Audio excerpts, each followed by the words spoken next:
حضرت علی المرتضیٰ فرماتے ہیں سیدہ فاطمہ نے کبھی مجھے کوئی کچھ کہا ہی نہیں،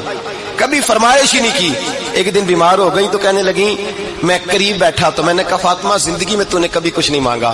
اور عزت والے باپ کی عزت والی بیٹی، میرا دل کرتا ہے کوئی فرمائش تو کرنا۔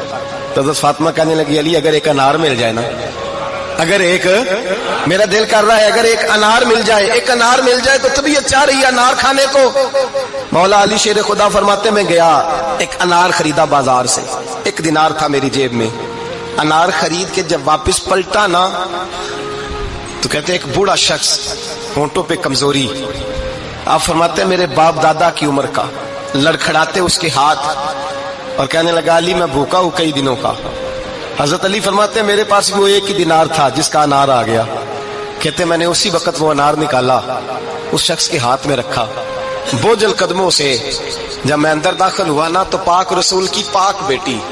عزت والے نبی کی عزت والی بیٹی، صبر والے محبوب کی صبر والی بیٹی، کہتے ہیں جب میں نے اپنا قدم اندر رکھا دروازے کے تو فاطمہ نے میرا اترا ہوا چہرہ دیکھا تو کہنے لگی علی پیسے اللہ کے راستے میں دے آئے ہو، خیرات کر رہے ہو؟ حضرت شیر خدا رضی اللہ تعالیٰ عنہ فرماتے ہیں میں فاطمہ کی طرف دیکھا تو میں حیران ہو گیا، میں نے کہا فاطمہ تجھے؟ کہنے لگی مجھے یقین ہے آپ انار لینے گئے تھے، آپ نے خرید بھی لیا تھا اور مجھے پتا ہے علی